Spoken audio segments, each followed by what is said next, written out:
देखो हाथ में तो तुम लोगों का एक शीट है, ठीक है, जीएसटी का शीट तुम लोगों के हाथ में है ऑलरेडी, निकालो। देखो GST goods and service tax, ठीक है, जीएसटी का मतलब होता है गुड्स एंड सर्विस टैक्स। तुम लोगों को ऑलरेडी मालूम है कि ये बहुत पहले आ गया था, ठीक है, गुड्स एंड सर्विस टैक्स जो है वो बहुत पहले ही आ चुका है 2017 में। देखो फर्स्ट लाइन देखो क्या लिखा हुआ है, GST act was passed in parliament on 24 मार्च 2017, ठीक है, अंडरलाइन करेगा। पार्लियामेंट में कब पास हुआ है? 24 मार्च 2017 को। और एक्चुअली में ये अफेक्ट कितना तारीख से हो रहा है? 1 जुलाई 2017 से, 1 जुलाई 2017 से ये काम में आया है, ठीक है। तो जीएसटी जो है, जीएसटी का फुल फॉर्म होता है गुड्स एंड सर्विस टैक्स। तुम लोग सुना होगा कि गुड्स एंड सर्विस टैक्स जो है वो अभी तुम कहीं भी जाता है, जैसे रेस्टोरेंट वगैरह में भी जाएगा तो वहाँ पे देखना जीएसटी जो है वो लगाता है। जीएसटी मतलब हो गया कि जो भी अगर गुड्स बेच रहा है तो गुड्स के ऊपर जीएसटी लगता है, और सर्विस है तो सर्विस के ऊपर जीएसटी वगैरह जो लगता है। अकाउंटिंग ट्रीटमेंट इसमें तुम्हारा अकाउंट्स में जर्नल एंट्री में जीएसटी का क्या इम्पैक्ट है, देखो पहले क्या होता था वो ध्यान से सुनेगा। पहले सपोज हम 1 लाख रुपए का सामान खरीदें, ठीक है, अब हम जहाँ से सामान खरीद रहे हैं वो मेरे से 10% टैक्स लिया, ठीक है, 10% टैक्स ले लिया। हम मान लो अगर 1 लाख रुपए का सामान खरीद रहे हैं, ठीक है, 1 लाख रुपए का सामान खरीदें तो मेरा जो सामान खरीदे वो कितना का है? 1 लाख। 1 लाख रुपए का सामान खरीद लिए, अब इसके ऊपर 10% टैक्स अगर लेता है, 10% टैक्स, तो इसका मतलब कितना? 1 लाख का 10% मतलब कितना हो गया? 10,000। यानी कि सामान का दाम कितना हो गया? 1,10,000। अब 1,10,000 में हम जो सामान खरीदें तो मेरे लिए कॉस्ट कितना हो गया? 1,10,000। अब जब हम किसी को सामान बेचेंगे, ठीक है, किसी को सामान हम बेच रहे हैं, तो अब हम मान लो 1,10,000 में सपोज 40% हम अपना प्रॉफिट ऐड किए। अब 1,10,000 का सामान को हम कितना बना दिए? 1,50,000, 1,50,000। अब हम जब इसको बेचेंगे, किसी को भी बेचे, तो इसके ऊपर अलग से हम वापस क्या करेंगे? 10% ऐड करेंगे, मतलब कितना हो जाएगा? 15,000।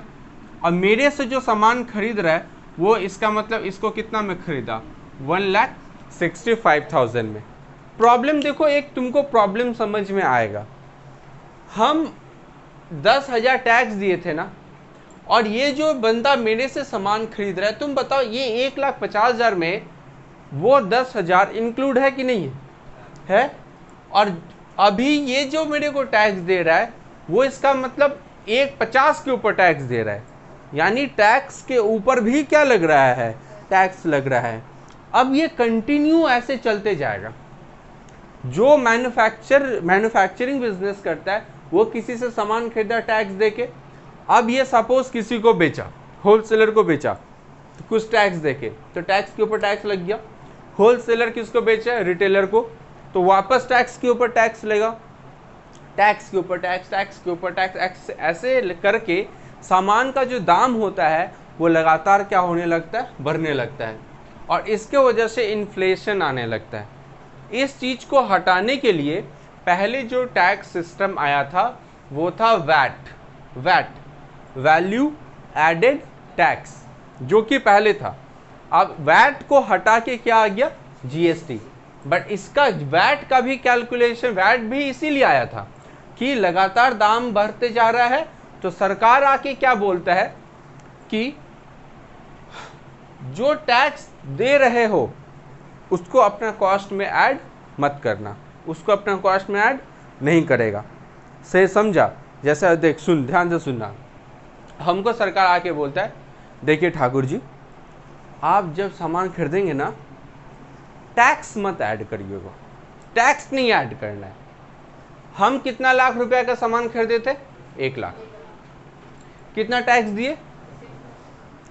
अब सरकार मेरे को बोल रहा है 10,000 का हिसाब अलग से रखो, 10,000 का हिसाब क्या कर लो? अलग से रखो, और सामान का दाम कितना है? 1 लाख, यह अलग से रखो।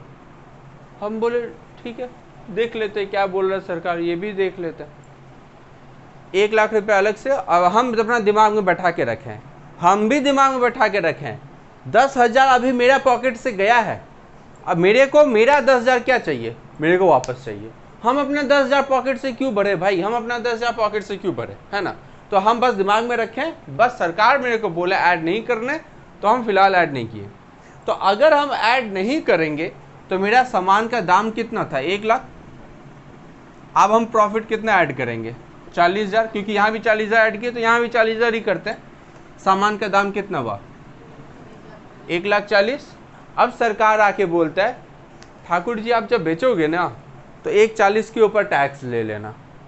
बोले ठीक, 1,40,000 के ऊपर 10% ले लिए, कितना आ गया मेरे हाथ में, 14। अब मेरे हाथ में टैक्स का कितना पैसा आया है, 14,000। सरकार आएगा और बोलेगा वो टैक्स कितना कलेक्ट किया है, तो हम बोलेंगे 14,000। और तुम जब सामान खरीद रहा था तब कितना पे किया था, हम बोलेंगे 10। 4,000 ज़्यादा लिया है ना, चल इधर दे, इधर दे, इधर दे, जल्दी दे। मतलब समझा बात क्या हुआ, सामान का दाम क्या हुआ, कम। ध्यान से देखो सामान का दाम पहले कितना था, हम कितना में बेच रहा था, 1,50,000, अब कितना में बेचा, 1,40,000। मतलब 10,000 का फर्क हो गया यहाँ पे। और यानी जो कस्टमर मेरे से 1,50,000 रुपया दे के खरीदता था, अब वो मेरे से कितना दे के खरीद रहा है, सिर्फ 1,40,000। और सरकार को पहले जो भी टैक्स मिलता था, अब सरकार को देखो धीरे धीरे करके टैक्स मिलेगा। पहले हम कितना टैक्स दिए थे, 10। अब हम अपना कस्टमर से लिए कितना, 14। मेरे को बोला अपना 10 रख लो, तो अपना 10 रख लो मतलब क्या, हम कितना 10,000 दिए थे ना टैक्स, तो उस 14 में से मेरे 10,000 रुपया रख लेना है, मेरा को अपना 10,000 रख लेना है। बचा कितना, 4। अब ये 4,000 जाके कहाँ जमा करना है, सरकार के घर में जमा करना है। तो जाके 4,000 सरकार के घर में जमा कर दिए। इसको बोलते हैं कि पहले तो वैट था, बट वैट को हटा के जीएसटी आ गया है। जीएसटी जो है वो कास्केडिंग इफेक्ट हटा देता है। कास्केडिंग इफेक्ट मतलब क्या होता है, लगातार दाम, जो भी सामान का दाम है वो लगातार कंटिन्यू जब बढ़ने लगता है तो उसको बोलते हैं कास्केडिंग इफेक्ट। तो ये कास्केडिंग इफेक्ट जो है वो नहीं होता है इसमें जीएसटी वगैरह में, ठीक है। तो मेन मोटो जो जीएसटी का है या फिर वैट का है वो इसलिए लाना था कि टैक्स के ऊपर जो टैक्स बार बार लगता है उस चीज को क्या कर देना था, हटा देना था, ठीक है। इसलिए ये टैक्स, इनडायरेक्ट टैक्स जो है वो इसलिए आया एक्चुअली, वैट और जीएसटी जो भी हो। अब ये जो जीएसटी आया इसका कॉन्सेप्ट क्या वो भी थोड़ा सा सुन लो। पहले अपना इंडिया में जितना भी स्टेट है, ठीक है, जितना भी स्टेट है, हर एक स्टेट अपना अपना वैट का टैक्स रेट खुद डिसाइड करता था, ठीक है। वैट का रेट, वैट जो है वो स्टेट खुद डिसाइड करता था। और कुछ कुछ सामान के ऊपर सेंट्रल टैक्स लगता था, ठीक है। और स्टेट के अंदर जो लगेगा, जैसे एक होता था सीएसटी, मतलब सेंट्रल सेल टैक्स। सीएसटी जो है वो सेंट्रल सेल्स टैक्स जो है वो मान लो एक स्टेट से जब दूसरा स्टेट में सामान बेचा जाएगा तो सीएसटी, सेंट्रल सेल टैक्स लगता था। और जब एक ही स्टेट में बेचा या फिर खरीदा गया हो, मान लो हम लोग जो है वो सपोज है कलकत्ता में, अब कलकत्ता में रह के और कलकत्ता से ही सामान खरीद रहे हैं और कलकत्ता में ही बेच रहे हैं, तो हम लोगों के ऊपर वैट लगेगा। पहले का नियम जो था, पहले का नियम वैट लगता था। और अगर हम कलकत्ता में रह के दिल्ली में सामान बेचेंगे तो इसमें सीएसटी लगता था, सेंट्रल सेल टैक्स लगता था, ठीक है। अब क्या किया सरकार, बोला जीएसटी। तुम लोग देखा होगा बहुत सारा स्टेट जो है वो जीएसटी के खिलाफ था। तुम लोग देखा था जब जीएसटी इंप्लीमेंट हो रहा था तो उस टाइम पे बहुत सारा स्टेट जो है वो इसके अगेंस्ट में था कि नहीं जीएसटी नहीं होगा, नहीं होगा। क्यों? स्टेट का इनकम कम होने लगेगा, क्योंकि वैट को भी ये लोग क्या कर दे रहा था, जीएसटी में कन्वर्ट कर रहा था। जितना भी जीएसटी है, जितना भी सामान है, सबके ऊपर जीएसटी लगेगा, ठीक है। अब देखो जीएसटी जब आया तो सरकार का क्या नियम हुआ, सरकार बोलता है, सेंट्रल गवर्नमेंट बोला जो भी टैक्स रेट होगा, जैसे जीएसटी सपोज अगर हम 12% बोलते हैं, ठीक है, 12%, तो सरकार सेंट्रल मतलब कौन हो गया, पकड़ लो मोदी जी, ठीक है। मोदी जी इसका कितना लेगा, आधा 6%, और आधा कौन लेगा, तुम्हारा ममता दीदी लेगा, स्टेट लेगा, ठीक है। तो आधा कौन लेगा, मोदी मतलब सेंट्रल, और आधा कौन लेगा, स्टेट, ठीक है। लेकिन ये रेट उसी के ऊपर एप्लीकेबल होगा जो एक स्टेट के अंदर सेल होता है, एक स्टेट के अंदर मतलब इंट्रा, एक स्टेट में जब सामान बेचा और खरीदा गया हो तो उसको इंट्रा स्टेट सेल बोला जाता है, इंट्रा स्टेट सेल, ठीक है। एक ही स्टेट के अंदर जब सामान बेचा गया हो तो यानी कि जीएसटी के अंदर सबसे पहले दो टाइप का सेल आता है, ठीक है। एक होता है इंट्रा और एक होता है इंटर। इंट्रा स्टेट का, इंट्रा मतलब क्या होता है, विद इन सेम स्टेट, और इंटर मतलब क्या हो गया, one state to another state. अब टैक्स कैसे करके लगा जाएगा, टैक्स कैसे लगेगा वो देख। एक स्टेट में जब सामान खरीदा या फिर बेचा गया हो एक स्टेट में, तो यहाँ पे जो जीएसटी का रेट एप्लीकेबल होगा, जो भी जीएसटी का रेट एप्लीकेबल होगा, इस जीएसटी के अंदर दो पार्ट आएगा, दो पार्ट, एक आएगा सीजीएसटी और एक आएगा एसजीएसटी, ठीक है। यानी इंट्रा के अंदर दो टाइप का जीएसटी आएगा, एक होगा सी और एक होगा एस। यानी कि अगर सपोज ये 12% है तो 6% स्टेट का होगा और 6% सेंट्रल का होगा। लेकिन अगर इंटर स्टेट होता है, मतलब one state to another state अगर होता है, तो उस केस में एक ही से टैक्स लगेगा, एक ही, और वो क्या हो जाएगा, आईजीएसटी, मतलब integrated goods and service tax. अब सरकार इसको कलेक्ट कैसे करेगा वो देख। सरकार जो है, ये तो सेंट्रल के पास चला जाएगा पैसा, ये स्टेट के पास, इंटीग्रेटेड सेंट्रल अपने पास रखेगा। और याद पता है तुमको, एक बार बजट बनता है ना, उस बजट में ये वाला पैसा का यूज़ किया जाएगा। ये सेंट्रल के हाथ में, इसका मतलब ये नहीं कि सेंट्रल अपने मन के अकॉर्डिंग खर्च कर लेगा, ऐसा बिल्कुल नहीं है, ठीक है। तो ये जो है वो बजट के अंदर, जब बजट के पीछे जो भी खर्चा होता है वो उसका खर्च इसमें से निकाला जाएगा, इंटीग्रेटेड में निकाला जाता है, ठीक। ये होता है तुम्हारा मेन जो कॉन्सेप्ट है वो, ठीक है। अब इसका अकाउंटिंग ट्रीटमेंट का बात करते हैं कि अकाउंटिंग ट्रीटमेंट इसका क्या होता है। कॉपी है ना, निकालो।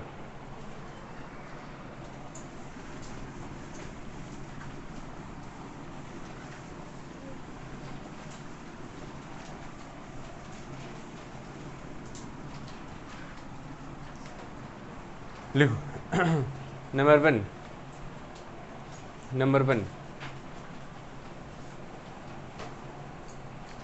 Goods purchase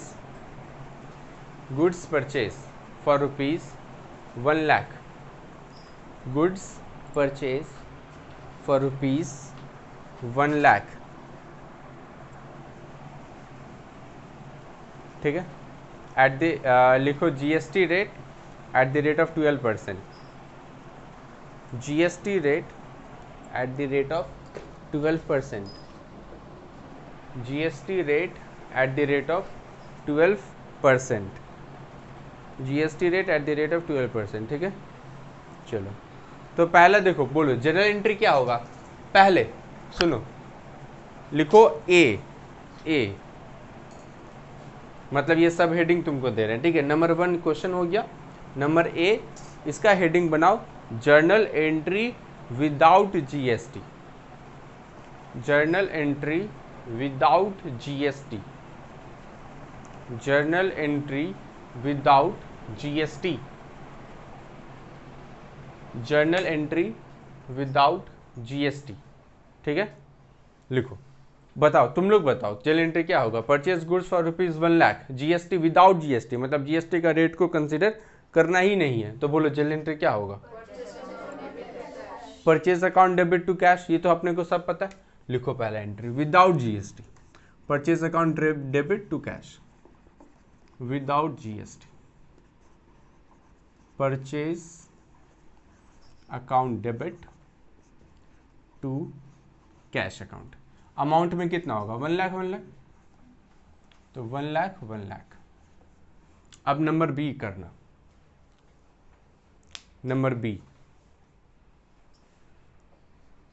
considering GST rate 12%, considering GST rate 12%, considering GST rate 12%। चलो अब देखो हम लोग क्या कर रहे हैं, परचेज कर रहे हैं, ठीक है, परचेज कर रहे हैं। तो परचेज जब करेंगे तो सामान आ रहा है तो इसको बोला जाता है इनपुट, ठीक है, इनपुट जीएसटी। पूरा नाम क्या पड़ा? जीएसटी कितना टाइप का होता है? 2। क्या क्या? CGST, SGST. अब हम इसको जब एंट्री करेंगे ना, तो जब हम देखेंगे मेरे पास सामान आ रहा है, फिक्स्ड एसेट्स आ रहा है, तो हम इसको सीजीएसटी और एसजीएसटी बोल के नहीं बोलेंगे। हम देखेंगे आ रहा है तो इसको क्या बोलेंगे? इनपुट सीजीएसटी या फिर इनपुट एसजीएसटी, जो भी बोलेंगे। जब आएगा मतलब हम लोग जब टैक्स पे करेंगे तो उसको इनपुट बोला जाएगा, और हम लोग जब सामान बेच के किसी से टैक्स कलेक्ट करेंगे तो उसको क्या बोलेंगे? आउटपुट सीजीएसटी या तो आउटपुट एसजीएसटी। ठीक है, बस इतना सा। ओके, तो यहाँ पे हम लोग सामान खरीद रहे हैं, ठीक है, और रेट कितना है? 12%। अच्छा, 12% में से 6% कौन लेगा? स्टेट। और 6% कौन लेगा? सेंट्रल। मान लो एक ही स्टेट में परचेज और सेल हो रहा है तो, ठीक है, तो 6% सेंट्रल लेगा और 6% कौन लेगा? स्टेट। तो एंट्री होल्ड करेंगे, purchase account debit,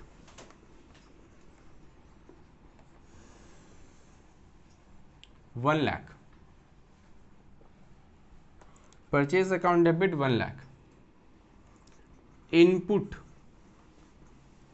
CGST account debit, input CGST account debit 6000, 6% यानी कितना होगा? 6000, और इनपुट एसजीएसटी अकाउंट डेबिट 6000। और हम लोग तो अभी पैसा देंगे तो पूरा 1,12,000 ही देंगे ना, तो टू कैश अकाउंट कितना हो जाएगा? 1,12,000। To cash 1,12,000। ठीक है, उसके बाद नेक्स्ट सी नंबर, इसी का करेंगे सी। अच्छा, नंबर बी में जहाँ पे लिखा है ना, यहाँ पे नंबर बी तुम लोग लिखा होगा विथ जीएसटी लिखा है, तो विथ जीएसटी यहाँ पे लिख लो ब्रैकेट में इंट्रा स्टेट। ठीक है, इंट्रा स्टेट ब्रैकेट में लिख दो छोटा छोटा करके, इंट्रा स्टेट, जिससे कि तुमको याद रहे कि एक ही स्टेट में जब बेचा और खरीदा जाएगा तो यहाँ पे सीजीएसटी और एसजीएसटी बोल के आता है, इंट्रा। ठीक है, number C, with GST bracket में इंटर स्टेट,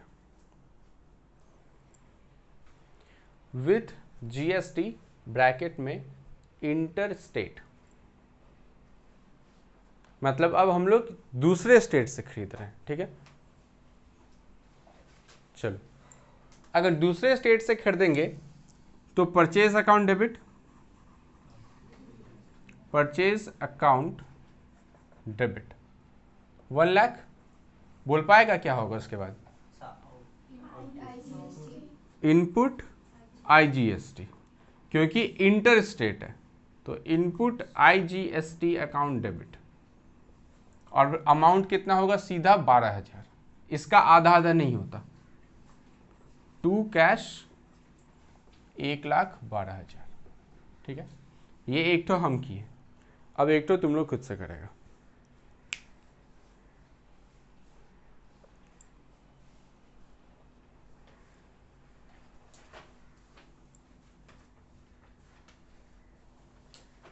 जैसे हम करा वैसे तुमको भी करना है। ठीक है, हम जो भी तुमको लिखाएंगे उसका 3 आंसर निकलेगा, A without GST, B with GST, और ब्रैकेट में क्या लिखेगा इंट्रा स्टेट वाला मान के, और सी क्या लिखेगा विथ जीएसटी इंटर स्टेट मान के। ठीक है, चलो लिखो।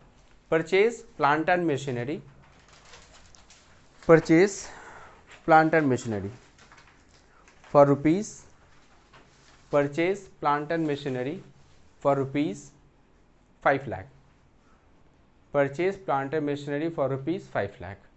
जीएसटी रेट वही 12% ही लेना, जीएसटी रेट 12%। बनाओ, 3 जन एंट्री करेगा। ठीक है, पहला विदाउट जीएसटी, दूसरा विथ जीएसटी, इंट्रा, उसके बाद इंटर। 1 मिनट का समय देते हैं।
हो गया, हो गया। बोलो पहला एंट्री क्या होगा, बोलो लिंगराज, बोलो तो पहला एंट्री क्या होगा। Sir plant and machinery account debit to cash account. पहला एंट्री विदाउट जीएसटी है ना, तो plant and machinery account debit to cash, कितना रुपया 5 लाख, 5 लाख। उसका तुम बोलो तो, तुम बोलो। हाँ with GST plant and machinery account debit 5 lakh. 5, plant and machinery account debit 5 lakh. फिर input C GST account debit 6000। Input C GST account debit 6000। 5 lakh का 12% कितना होता है, 60,000 होगा ना, 30,000 होगा, तो 6,000 कैसे बोल रहे तुम। इनपुट सी जीएसटी अकाउंट कितना होगा 30,000, और इनपुट एस जीएसटी होगा 30,000। और 2 कैश 5,60,000। ओके, उसके बाद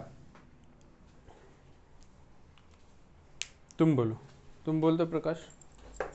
sir plant and machinery account debit sir 5 lakh. Sir input IGST account debit sir 30,000। 30